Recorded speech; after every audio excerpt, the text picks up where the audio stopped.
Mesdames, Messieurs, chers auditeurs, bonjour, bienvenue sur votre émission Ouverture. Ce matin, nous allons parler de la repentance. Certains affirment aujourd'hui que la repentance n'est plus d'actualité et donc tous les chrétiens qui se repentent ou qui mènent une vie de repentance sont soit ignorants, soit en totale contradiction avec la parole de Dieu. Et ce matin, tous ensemble, nous allons voir quelle est la place de la repentance.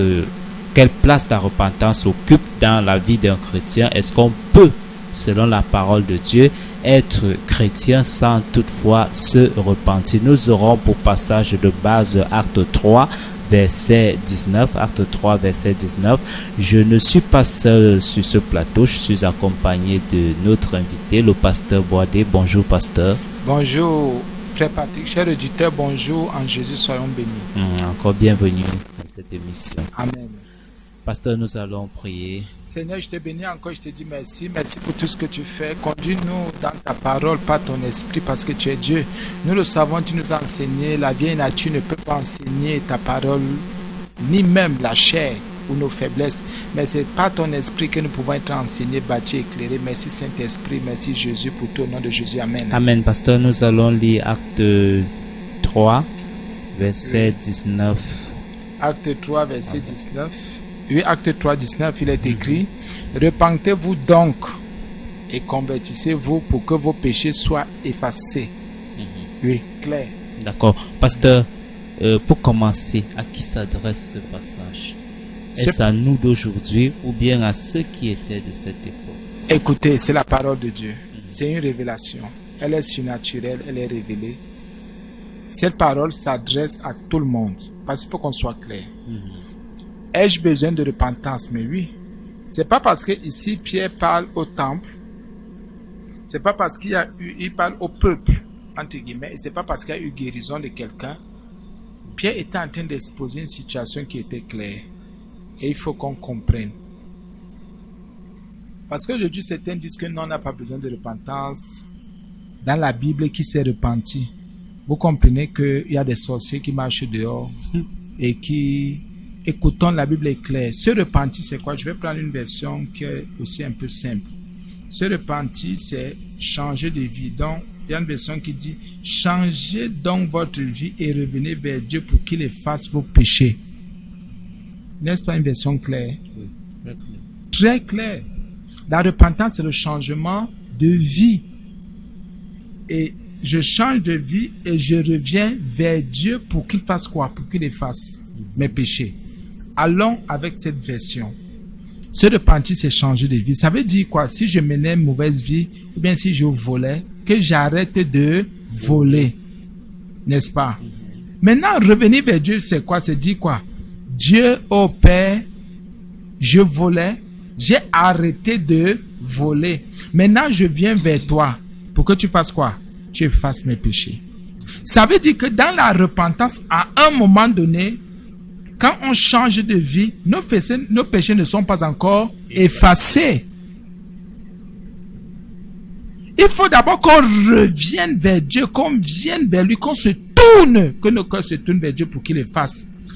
Maintenant, il va examiner, il va voir si nous avons vraiment abandonné. Parce qu'il faut être clair. Les péchés ne se fassent pas comme ça. C'est pour ça que certaines personnes ne se sont pas encore repenties. C'est pour que le peuple comprenne. Il y en a qui... Donc, se repentir ne veut pas dire que les péchés sont déjà effacés.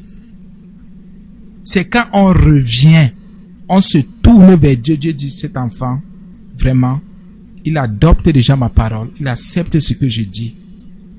Il ne vit plus sa vie passée. J'efface. C'est pour ça qu'on peut se retrouver après plusieurs mois, plusieurs années en train de ne plus pratiquer, de ne plus mener ou avoir la vie qu'on avait. On ne va plus dans les bars, on n'est plus dans l'impudicité, on ne couche plus aux femmes, touche aux femmes à gauche, à droite, on ne ment plus, on n'est plus hypocrite, on n'est plus dans les groupes, on n'est plus dans les clans, on se séduit plus. C'est ça. C'est maintenant, c'est pour ça qu'on dit qu'avant la repentance, il faut d'abord faire quoi? Examiner sa vie. Et c'est pour ça que j'aime aussi le mot, c'est pas un nouveau mot, bien un mot nouveau, j'aime aussi le mot condamner son péché ou son passé. C'est sa vie. Donc je condamne la mauvaise vie que j'ai. C'est moi qui condamne. mais ce n'est pas moi qui efface, je ne peux pas effacer mes péchés. Il faut qu'on comprenne ce qu'est la repentance. Dans la repentance, il y a la prise de conscience. Je prends conscience au travers des enseignements que je reçois de celui que j'ai accepté, Jésus le Christ, que ma vie n'est pas digne. Et il y a le mot revenir parce que chaque fois qu'on pêche, on se détourne de Dieu. Chaque fois qu'on pêche, on se détourne. Donc notre vie, c'est pas avec Dieu qu'on est. C'est pas vers lui que nous sommes tournés parce que nous sommes maîtres de notre propre vie. Si ce n'est pas nous, c'est le diable ou ce sont les autres. C'est pour ça que j'aime la version où la Bible me dit de changer ma vie. Oui. Je change ma vie. C'est pas Dieu qui change ma vie. Dieu, au travers des enseignements, par son Fils Jésus, me fait prendre conscience de l'état de mon péché, de l'état de mon âme, des mauvaises voies dans lesquelles je suis, de la tromperie de mon cœur, de la séduction de mon cœur, des méchancetés de mon cœur. Ça ne veut pas toujours dire que mes péchés sont effacés. La prise de conscience devrait maintenant évoluer jusqu'à ce que je change. Et que moi-même, le changement personnel soit visible, palpable, marqué par c'est-à-dire, il y a des faits, il y a des choses qui montrent que j'ai changé. Je ne pratique plus ce que je pratiquais. Donc, je condamne, je juge, j'ai dit au mal que je pratique que c'est pas bon, à ma mauvaise ou mal disposition que non, ce que tu fais là n'est pas bien. C'est ça la repentance. Et il faut maintenant faire comment? Se tourner vers Dieu. C'est Dieu qui examine maintenant les faits. C'est Dieu qui examine, par la Bible qui sonde les reins et les profondeurs, il sonde les cœurs et les profondeurs des reins. C'est Dieu qui sonde maintenant ma façon d'être, ma façon de faire pour voir si ce que j'étais hier, c'est ce que je suis encore aujourd'hui. Donc dans la repentance, il n'y a pas, rien ne prouve. Nous savons ce que nous disons par la grâce de Dieu, par le Saint-Esprit, parce qu'on sait et nous sommes en contact avec les gens qui disent je me suis repenti, je me repens. Mais on se rend compte que les péchés n'ont jamais été effacés. Pourquoi les péchés sont les mêmes, sont les mêmes choses, qu'on recommet, les mêmes choses qu'on repratique. Donc on se rend compte que on ne s'est jamais repenti. Parce qu'en fait, là où il y a repentance et conversion, les péchés sont effacés. On ne fait plus. Et moi, j'ai appris mon exemple ici plusieurs fois parlant toujours de ce verset. Par exemple, me voici. Moi, je ne bois plus. Je ne bois plus, je vais dire, oh, j'étais un perdu. C'est ça la vie. J'ai changé de vie. Et maintenant que j'ai changé de vie, je me suis repenti. Dieu dit, ah, voici un enfant qui est sérieux. Il veut avancer. Il a fait quoi? Il a effacé ce péché. C'est pour ça que vous n'allez jamais me voir avec une bouteille de bière, plus jamais avec une bouteille d'alcool. Voilà la repentance. Voilà une preuve qu'il y a conversion. J'ai abandonné, j'ai dit, je ne bois plus. J'ai dit, Seigneur, pardonne-moi. Dieu dit, je suis d'accord. Mon pardon est disponible. Ma miséricorde est disponible. Mais je voudrais que tu me donnes une preuve. Je voudrais que tu me montres que tu veux changer. Je voudrais que tu me montres que tu veux abandonner. Tu es en train d'abandonner les coucheries, l'impudicité. Tu es en train d'abandonner le vol, l'escroquerie, les rancœurs, la rancune, mais l'amertume. Que ton âme est en train de se séparer du mal qui était son partage. Dieu examine nos voies et dit c'est bon. Je vois les efforts que cet enfant fournit.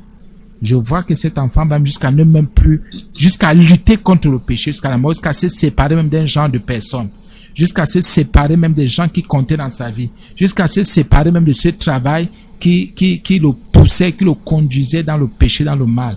Si cet enfant a pris cette résolution, c'est déjà un pas. Maintenant, il faut que l'enfant se tourne vers moi. Comme l'enfant s'est tourné, j'efface. Or, ce qu'on a effacé n'existe plus. Ce qu'on a effacé n'influence plus. Ce qu'on a effacé ne peut plus agir. Et on ne tient plus compte normalement de ce qui a été effacé. En gros, c'est ça. Oui, pasteur, cela nous donne donc, cela nous présente donc deux types de chrétiens. Oui. Les chrétiens repentis. Et les non repentis. Et les non. Les chrétiens repentis qui ne se sont pas retournés vers le Seigneur, et les chrétiens repentis et convertis. Justement, c'est ces deux types-là, ces deux niveaux-là. Il y a une vie chrétienne repentie, mais ça dit ceux-là ont changé de vie. Ils ont pris conscience. Ils disent même qu'ils ont changé de vie, mais ne se sont pas tournés vers le Seigneur. Parce que quand on se tourne vers le Seigneur, c'est le cœur, c'est notre âme qu'on tourne vers le Seigneur pour prendre sa parole, pour que sa parole commence à nous gouverner, à nous diriger, à nous orienter, à nous éclairer, pour que nous puissions marcher comme lui le veut. C'est là où, quand on commence, parce que c'est quoi? C'est que j'abandonne pour adopter. Quand j'ai dit adopter, on se comprend. Pour me tourner, non, je préfère le mot soumettre. Je me soumets maintenant à la pensée de Dieu, à la parole de Dieu. Dieu voit que c'est bon, il efface. Il dit, j'efface tes péchés. C'est pour ça que parfois, il y a quelque chose aussi qui se passe en nous. On s'est détourné, on a changé de vie. Mais il y a la loi du péché, normalement qui ne devrait plus exister, qui ne devrait plus agir en nous, mais qui opère encore un peu. Pendant ce temps, on veut changer de vie, on veut aussi se tourner vers le Seigneur. L'Éternel dit jamais, il faut d'abord changer. Parce que c'est très facile de dire, je pratique la parole de Dieu. Non. Est-ce que tu as changé?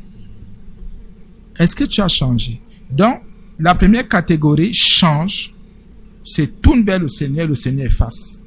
Se tourner vers le Seigneur, c'est que je ne vois plus maintenant, je vis dans la sanctification. Je ne fais plus ceci, je vis selon les principes de Dieu, selon sa parole. Je m'appuie sur tout ce qu'il dit. Et tout ce qu'il dit là, c'est ce qui est ma nourriture maintenant. C'est ce qui est ma vie maintenant. Donc j'accepte la vie du royaume, la vie de Dieu, la vie de la nouvelle naissance, la nouvelle création de Dieu. C'est pour ça que la Bible dit que dans 2 Corinthiens 5, 17, que si quelqu'un a en Christ, les choses anciennes sont passées, donc la vie passée est passée. Maintenant, toutes choses sont devenues nouvelles. C'est là où Dieu va effacer, selon ce verset. C'est très important. Et c'est bon, première catégorie. Deuxième catégorie, j'ai dit que j'ai changé. C'est superficiellement.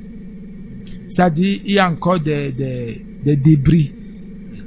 Il y a des racines qui ne sont pas encore parties. Donc, j'ai fait un travail, mais pas en profondeur. Par contre, le premier niveau, l'autre fait un travail en profondeur. On a vu, il se sépare même parfois des amis, se sépare des relations. Parfois, quand c'est un travail de corruption, il se sépare de ce travail. Quand c'est ce genre de choses, ou bien il change radicalement. Donc, la deuxième position, c'est-à-dire la deuxième catégorie, ceux-là sont des chrétiens qui ne travaillent pas en profondeur leur péché, qui ne travaillent pas en profondeur la repentance. Ils sont superficiels. Pourquoi? Parce qu'il faut encore plaire à la vie, au monde, à la chair. Ils ne veulent pas crucifier la chair. Parce qu'en fait même, on a oublié de dire que la première catégorie, c'est-à-dire, sont les chrétiens qui ont crucifié leur chair. Ils ont crucifié leur chair, ils ont revêtu le Christ dans la parole de Dieu. Ils ont revêtu la sainteté, la sanctification. Les autres disent non, je vais... C'est-à-dire, sont ceux qui sont superficiels, quoi. Qui viennent dans la maison de Dieu, ou bien qui disent, je viens à l'église, mais comment dire, le cœur est encore dans la vie du dehors. Le cœur est encore dans la perdition. Ils ne veulent pas le salut de l'âme. Ils ne travaillent pas en profondeur. Ceux-là ne se tournent jamais vers Dieu. Même si vous entendez Dieu, même s'ils adorent plus que tout, même s'ils chantent plus que tout, même s'ils prêchent plus que tout le monde, même s'ils font des miracles, des prodiges, ils ne se sont jamais repentis. On ne peut pas parler de conversion sans repentance. Pour qu'il y ait conversion, pour que quelqu'un se tourne vers Dieu, il faut qu'il prenne d'abord conscience de sa situation de péché. Il faut qu'il condamne d'abord son passé. Il faut qu'il condamne d'abord son péché. Il faut qu'il condamne d'abord sa vie. Il faut qu'il dise ce que je fais n'est pas bien. Et qu'il aille jusque dans les racines du mal qu'il pratique. Qu'il aille jusque dans les racines, dans les abominations. C'est-à-dire que lui-même devienne son propre juge. Parce que la Bible nous permet de nous juger d'abord nous-mêmes. Juger nos actions mauvaises. Lui, qu'il aille dans les méchancetés, dans les profondeurs du mal qu'il fait. Et qu'il commence à déraciner le mal en lui. Qu'il déracine. C'est ça changer. Quand on dit que quelqu'un a changé, ça veut dire qu'il ne fait plus ce qu'il faisait. Il ne pratique plus ce qu'il pratiquait. Il n'a plus l'attitude qu'il avait. Il faut une attitude différente. Et là, j'ai pas besoin de dire à l'autre que j'ai changé. J'ai pas besoin, non. C'est-à-dire moi-même, c'est pas la vie de l'autre qui me préoccupe. C'est que j'ai un problème crucial qui est au-dedans de moi. J'ai un problème crucial qui est en moi. Il faut que mon âme soit renouvelée. Il faut que la mort qui est en moi parte. Parce que celui qui n'est pas en Jésus est mort. Celui qui ne s'est pas repenti est mort. J'ai un problème crucial. Il faut que je l'affronte. Il faut que j'aille dans les moindres détails. Il faut que chaque racine en moi quitte. Chaque racine de péché. Chaque racine qui viole la parole de Dieu en moi quitte. J'ai envie de me tourner vers quelqu'un. J'ai envie d'aller vers mon Rédempteur. J'ai envie d'aller vers celui qui me sauve éternellement. Mais pour cela, j'ai un travail à faire. Il m'a déjà aidé. Il a tout accompli à la croix. Donc, il est déjà mort même pour moi. Il a porté tous les fardeaux. Donc, normalement, aujourd'hui, c'est facile. C'est plus difficile. C'est à moi de prendre des décisions. C'est à moi de me résoudre, de dire, bon, là, maintenant, je fais telle chose. Sur la base des enseignements que je reçois tous les jours, sur la base de ce que j'étudie dans la parole de Dieu, j'entre dans les racines. Il y en a qui ne veulent pas.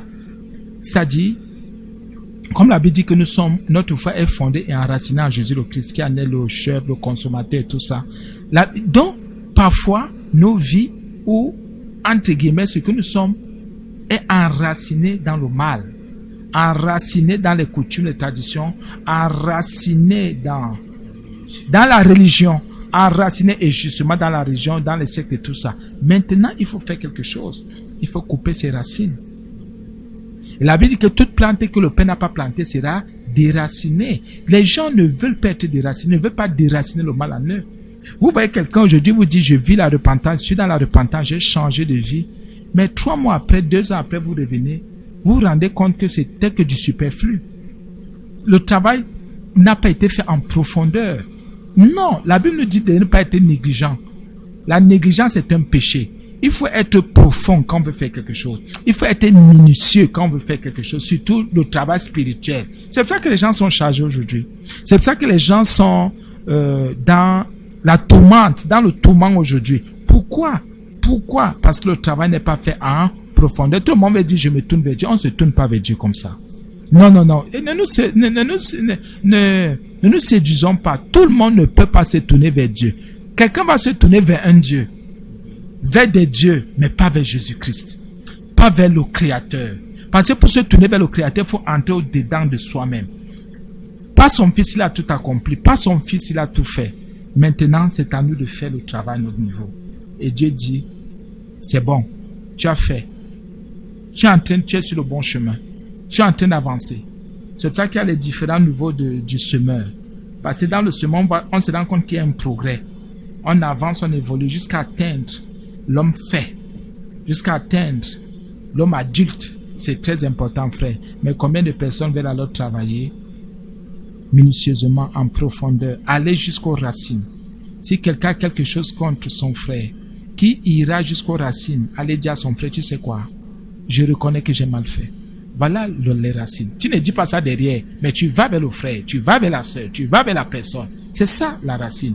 La racine parfois, c'est aussi parler du mal qui a été fait, du mal qui a été dit, de la mauvaise attitude qu'on a eue. C'est ça la racine. Je vais déraciner, ça me fait mal, et généralement quand on déracine, on a mal. On a très mal. Pourquoi? Parce que parfois on a mal dans le sens où on a parfois honte de ce qu'on a dit, honte de ce qu'on a fait. Parfois on se rend compte que l'autre ne méritait même pas ce qu'on lui a fait. On se rend compte que nous-mêmes on ne méritait même pas de faire du mal à l'autre. On en parle, même si ça fait mal, même si l'autre pleure et crie, il faut en parler parce qu'il faut enlever cette racine d'amertume. Il faut enlever cette racine de déception. Il faut enlever cette histoire. Parce que tant que la racine est là, il y a des choses qui peuvent encore repousser pour bourgeonner. Il y a des choses qui peuvent repousser. Et c'est une mauvaise chose. Ça peut encore porter d'autres fruits. Je vais vers mon frère, je vais vers ma soeur, je vais vers mon papa, je vais vers tout cela que j'ai blessé, que j'ai brisé, que j'ai cassé. Tout cela qui ont subi ma colère, ma méchanceté. Tout cela qui a été victime de je sais plus trop de quoi. Victime de mes mauvaises humeurs. Victime de ma malhonnêteté. Je vais vers cela. Je leur dis, vous savez, je reconnais ce que j'ai fait. J'ai même très mal. On ne va pas, c'est ça la repentance. On ne va pas par orgueil ou bien avec orgueil. On ne va pas avec un air hautain ou arrogant. On va avec humilité. Quand on va comme ça, on devient le plus petit. C'est pour ça que Jésus a pris un petit, un enfant, il a dit, regardez, le royaume des cieux appartient à celui qui est comme celui-ci. Il faut descendre, il faut se rabaisser, il faut diminuer, il faut encore aller plus bas, plus bas, plus bas. Déjà, la terre même est un signe qui montre que il faut descendre. C'est important, frère, il faut savoir se rabaisser. Il faut savoir descendre. C'est ça la repentance. Je descends. Je laisse mes galons. Je laisse mes titres. Je laisse mes attributs. Je laisse tout ce que je peux être. Je descends. Regardez un peu Jésus-Christ. Dans toute sa gloire éternelle, il a laissé sa gloire. Il a laissé sa forte gloire. Il est venu sur terre. Une terre souillée. Une terre pourrie. Une terre pleine d'abomination. Une terre pleine de déception et de mort et de péché. Jésus a dit, je viens. Je viens affronter le mal. Moi qui ne connais pas le mal. Moi qui suis le bien, Jésus a dit, je viens affronter les descendus. Il s'est rabaissé. il y a l'abaissement, comme on dit. Jésus s'est abaissé, il s'est rabaissé, il est descendu jusqu'au niveau du péché. Pour dire, je porte le péché, je ne pêche pas, mais je porte le péché. Regardez ce que Jésus a fait. C'est grave, et c'est ce que nous devons faire. Nous devons nous rabaisser. Or, Jésus n'a pas péché. C'est un exemple que je prends pour parler de l'humilité ici. Parce que Jésus est descendu jusqu'en bas. Jésus ne pouvait pas le faire. Il ne devait même pas le faire. Mais il l'a fait parce qu'il a vu qu'il y avait un peuple qu'il fallait sauver. Et je me dis aussi que je le fais. Pourquoi? Parce que j'ai blessé l'autre. Il faut que je sauve l'autre. Parce que quand tu fais du mal à quelqu'un, bien quand il y a des désaccords, quand il y a des choses qui ne donnent pas, l'autre est déjà en perdition. S'il n'a pas compris, il peut me garder dans son cœur. Il peut faire des choses qui ne tiennent pas. Qu'est-ce qu'il faut faire? Il faut sauver l'autre. Je me rabaisse. Et pour sauver l'autre, il faut savoir s'humilier. Frère, pour sauver quelqu'un, l'orgueil n'a jamais sauvé. Pour sauver une situation, pour sauver les âmes, pour sauver les hommes, il faut beaucoup d'humilité. Il faut beaucoup d'amour. C'est ça la repentance. Dans la repentance, on s'humilie. Dans la repentance, on aime l'autre. Je vais vers toi, je viens te demander pardon parce que je t'aime. Je viens te demander pardon parce que je voudrais être humble, je m'humilie. Même s'il faut il faut l'humiliation, ça ne me dérange pas. Mais l'essentiel est que je puisse te gagner, te sauver. Et me tourner maintenant vers celui qui va effacer mes péchés. Si le travail n'est pas fait en profondeur, les péchés ne seront pas effacés. Le verset est très clair. Mais alors, combien de personnes veulent s'humilier? Et alors, combien de personnes veulent se rabaisser? Ah, quand il va m'insulter, il va me parler comme ça. Et puis quoi, tu perds quoi? Au contraire, il faut qu'on te dise cela. Tu as semé. Tu as semé, maintenant il faut moissonner. C'est clair. Tu mets une mauvaise semence au sol, sois-en sûr, la mauvaise semence montera. C'est un peu comme certaines personnes qui pêchent, qui disent, bon, voilà ce que je fais. Je mens. Il finit de mentir. Oh Seigneur, pardonne-moi comme j'ai menti. Tu as menti à quelqu'un, n'est-ce pas? Et il est allé poser des actes et faire des choses sur la base du mensonge que tu lui as servi, que tu lui as donné. Dieu va dire, je te pardonne. Et c'est vrai, il est miséricordieux. Dieu va te pardonner parce que tu t'es repenti, n'est-ce pas? Tu es revenu, tu as regretté. Mais l'autre déjà allait poser des actes. Il a pris des décisions à partir du mensonge que tu lui as servi, que tu lui as donné. Et ces décisions auront des répercussions dans sa vie et dans les vies des autres. Si c'est un chef de famille, sa femme va en souffrir, ses enfants vont en souffrir. Dieu va te pardonner parce que tu t'es repenti. Tu as demandé pardon à Dieu. Mais l'autre aura déjà posé des actes. Dieu va te dire, je te pardonne. On est d'accord, il est amour. Va maintenant vers l'autre frère. Tu vas dire, je t'ai menti, tu sais à ceci. Il va dire, je suis d'accord, mais j'ai déjà posé des actes. J'ai déjà dit à ma femme, elle a pris des décisions. Elle a vu mon beau-père, elle a vu ma belle-mère, et j'ai dit aux enfants qui ont vu les amis, les camarades, on a déjà tout fait. J'ai même pris un prêt en banque, j'ai fait un prêt en banque, j'ai déjà sorti l'argent, j'ai déjà utilisé l'argent j'ai déjà utilisé une partie de la moitié de l'argent, j'ai même fait ceci, j'ai fait cela. Ton mensonge a fait des choses. Dieu t'a pardonné. Même le frère va te dire, je te pardonne. Mais il y a déjà des actes qui ont été posés. C'est pour ça qu'on dit, il ne faut pas mentir. Il ne faut pas faire des choses, frère. C'est l'envoûtement, c'est l'ensorcellement. Et on se retrouve maintenant dans un engrenage sans fin, dans des choses qui ne finissent pas. Et imaginez les enfants. L'ami qui allait dire à l'ami. Maintenant, la maman, l'épouse de l'autre qui allait dire à sa soeur. La soeur a dit à l'oncle. L'oncle a dit à la... Regardez comment le mensonge, un envoûtement, un ensorcellement est en train de prendre toute une nation, toute une famille, est en train de prendre tout un groupe de personnes. Ah oui, c'est pour ça qu'on dit aux gens de beaucoup examiner leur vie. La repentance, c'est ça, je change de vie, donc je deviens prudent. Je condamne mon passé, je condamne le péché que je pratique, je condamne ma mauvaise vie et je me tourne vers Dieu. J'ai condamné, il faut maintenant que je me tourne vers Dieu. Pourquoi? Dieu va me faire revêtir sa parole.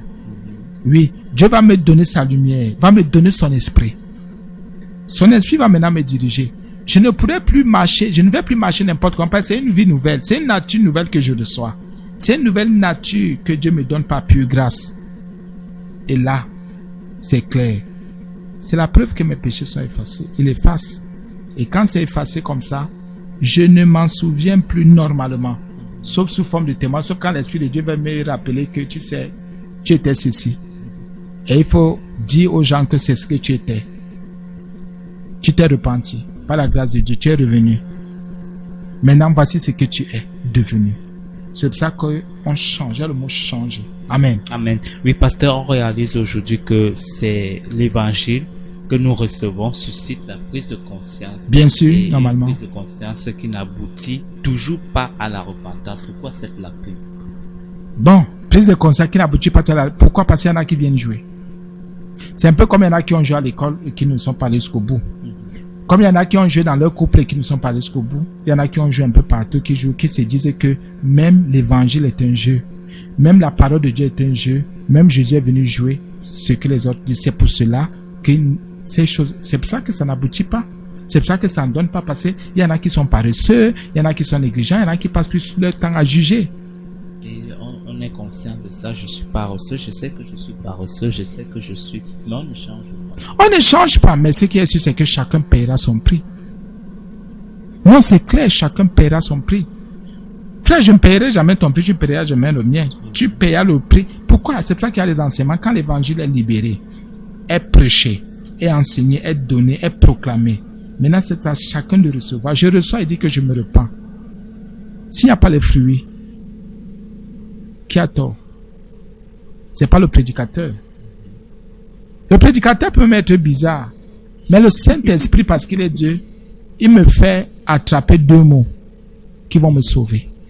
2 mots qui vont me permettre de me remettre en question. Le prédicateur peut prêcher pendant 30 minutes. Le Saint-Esprit me fait comprendre les 2 mots qui sont importants pour ma vie. Et ce sont ces mots que je vais prendre. Plus la Bible dit même d'examiner toutes choses et de retenir ce qui est bon. Je prends ces 2 mots. Maintenant, je ramène ces mots au niveau de ma vie et je vois comment ces mots peuvent me sanctifier, peuvent me purifier. Je travaille avec ces 2 mots. Je travaille avec ce verset. Je travaille avec et vraiment en bonne conscience, je crois que ça va aller. Je prends maintenant des décisions. Je prends des positions à partir de ces 2 mots que j'ai captés. Et c'est bon. À partir de là, ma vie va changer. Je peux changer de façon d'être, de faire. Ah oui, et pour me tourner vers Dieu. Qu'est-ce qui est difficile? Rien n'est difficile. Amen. Amen. Oui, pasteur, la Bible nous dit que pour que nos péchés soient effacés, il faut la repentance, il faut la conversion. Oui, c'est vrai. Cela voudrait-il dire que aujourd'hui, on peut être dans une assemblée, on peut être dans la maison de Dieu et avoir encore un bagage qui condamne. Bien sûr, il y a plus de condamnés même dans la maison de Dieu. C'est pas nous qui condamnons, mais ce sont les actes. Quand quelqu'un pose un acte, tu sens que ça c'est un condamné à mort. Tu sens que ça c'est quelqu'un de l'enfer. Écoute un peu, frère. Que les chrétiens comprennent, que le peuple de Christ, que le corps de Christ comprenne, que quand la parole est enseignée, c'est pour qu'on change. N'est-ce pas? L'enseignement vient plutôt pour qu'on évolue. L'enseignement ne vient pas pour qu'on régresse, mais pour qu'on évolue, pour qu'on croisse. Il y en a qui se disent que quand ils sont enseignés, c'est un peu comme s'ils écoutaient un païen parler, comme s'ils écoutaient un discours qui résonne seulement dans les oreilles pour ne pas changer. N'est-ce pas? C'est pas un discours politique, c'est pour la vie. C'est pour la vie et pour la vie éternelle, frère. Normalement, quand quelqu'un vient en assemblée, il est enseigné. L'enseignement qu'il reçoit lui donne la vie. C'est sa vie, la vie éternelle. S'il ne change pas, c'est son problème. C'est lui qui a tort. Dieu lui s'arrange pour que lui, il ait le message. Dieu s'arrange pour que lui, il ait l'enseignement. Dieu s'arrange pour que lui soit encouragé, exhorté. Dieu s'arrange pour que lui soit sauvé. Dieu n'a jamais eu 6 plans. Son plan a toujours été un plan de salut dans son amour. C'est la manifestation de son amour, le salut. Si quelqu'un n'est pas sauvé, frère, comme j'ai enseigné une fois ici, pour dire que frère, si quelqu'un ne vient pas à l'église pour être sauvé, il va encore faire quoi? J'écoute ce qui me sauve. Je n'écoute pas ce qui me tue, ou qui me perd, ou qui me détruit, mais j'écoute la parole de Dieu pour être sauvé. Donc quand on vient à l'église, si on ne veut pas prendre conscience, on veut rester comme ça, on se repent pas, on tourne, c'est à tort. Et on paiera bien un jour. Ok, pasteur, nous allons sortir de cette émission, mais quelqu'un nous poserait la question, si mes péchés ne sont pas effacés et que moi je mange, moi je travaille, j'ai une femme, j'ai des enfants, qu'est-ce qui m'arrive? Oh, entre nous, tu vas en enfer. Si tu meurs, tu vas en enfer. Il faut être clair. Ils sont nombreux, non? Ils sont milliardaires, multimilliardaires, qui ont, toi tu es à un petit niveau. Et ils sont à un petit niveau. Il y en a qui ont tout laissé. mais qui sont en enfer aujourd'hui. Il y en a qui ont eu toute la gloire, qui ont eu plus que le travail, qui sont nés. Voilà la reine d'Angleterre, là, elle a travaillé quoi dans sa vie? Elle a tout trouvé, non? Mais elle n'a pas José l'Iran en enfer. Donc c'est pour dire qu'à un moment donné, même tu as eu un travail, tu as fait des études, tu as eu un travail, tu as eu une formation, tu as eu tout. Tu as même tout ce qu'il faut de visible, de terrestre. Mais tu vas en enfer si tu n'as pas la personne clé, Jésus le Christ, le sauveur de tout le monde, de l'humanité, de toutes les âmes. C'est Jésus. Et pour cela, il faut d'abord passer par une vie de repentance. Il faut changer sa mentalité, sa façon de vivre, de faire et de voir. Amen. Amen. Pasteur, pour sortir, en gros, quelle est la place de la repentance dans la vie du chrétien? La repentance est cruciale, indispensable. La repentance est le message d'aujourd'hui. Celui qui ne se repent pas, qui ne change pas, ne peut pas être sauvé. Ça, faut être clair. Les gens viennent nous raconter des histoires. Oh, la grâce a agi depuis. Donc, depuis que la grâce est venue, c'est fini. D'accord. Lisez alors bien la Bible. Vous allez vous rendre compte que Paul a décrié, attaqué. Il a parlé, Pierre, jusqu'à Apocalypse. On dit encore quoi? Souviens-toi d'où tu es tombé et repens-toi. Oui, tu te souviens, tu te rappelles. Ah oui, et tu te repens. Pour dire quoi? Rappelle-toi de ta vie mauvaise. Quand tu te souviens, toi, tu es tombé, condamne ton passé, condamne ton péché et repens-toi. Je suis étonné que le dernier livre qui est la Bible en parle, mais les gens disent qu'on n'a pas besoin de repentance. Or, on s'adresse à qui? À une église. Et une église de la Nouvelle Alliance. Et ce n'était même pas une église juive ou une église d'Israël. C'était une église de gentils. Quand je dis gentils, ça dit c'est ceux qui étaient des païens. Qui n'avaient rien à voir pour la plupart avec les Juifs ou avec Israël. Mais qu'est-ce que les gens nous racontent là? Parce qu'ils disaient qu'il n'y a qu'Israël pour se repentir, ils sont perdus. Que Jésus soit glorifié. Amen. Amen. Merci, pasteur. Mesdames et messieurs, c'était votre émission Ouverture. Shalom. Shalom.